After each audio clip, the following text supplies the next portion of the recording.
ইলিশ মাছ ভাজা জীবনে একবার হলেও এভাবে ইলিশ মাছ ভাজি করবেন। ইলিশ মাছ ভাজাটা এইভাবে খুব কম সময়ে হয়ে যায়। স্বাগতম আমার উনুন ঘরে। আসসালামু আলাইকুম। কেমন আছেন সবাই? আমাদের দেশে পান্তা ইলিশের একটা প্রচলন আছে, যেটা বৈশাখে আমাদের ঐতিহ্য ধরে রেখেছে।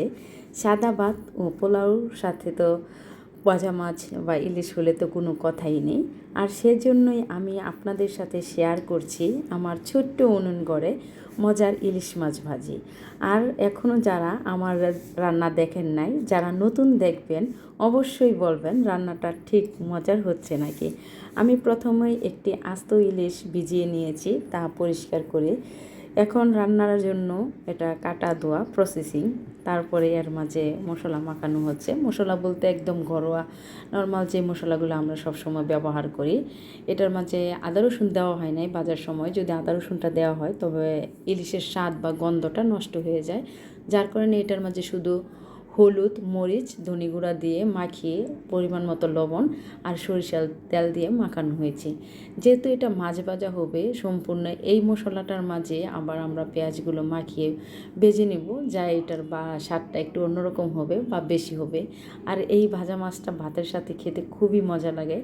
যদিও এটা আজকে আমরা পোলাও দিয়ে খাবো না, অবশ্যই সাদা ভাত দিয়ে খাবো। আর এটা খুব সময় নিয়ে আমি ডিপলি এটা ভাজি করছি, যেহেতু এটা মশলা দিয়ে মাখানো মাছ ভাজি। আর ইলিশ মাছগুলো একটু হয় খুবই তাড়াতাড়ি, অন্য অন্য মাছের চাইতে একটু তাড়াতাড়ি হয়ে যায়। তো আমি খুব জোরে চুলা দিই নাই, মিডিয়াম সাইজের চুলাতে আমি মাছগুলো প্রথমে 4 পিস ভেজে নিয়েছি। এখন পরের ধাপের যে 4 পিস ছিল আমি ওই 4 পিসও দিয়ে দিয়েছি ভাজার জন্য। আর আম্মু আমাকে পেঁয়াজের সাথে এই মশলার মাঝে আরেকটু অল্প মশলা মাখিয়ে আমাকে পেঁয়াজগুলো দিয়ে দিয়েছে। সাথে আবার আম্মু মাছের মতো করেই সরিষার তেল দিয়ে মাখিয়ে নিয়েছে। তো এই দিক দিয়ে আমার মাছটা উল্টানোর সময় হয়ে গিয়েছে, আমি আবার মাছটা উল্টে এনেছি।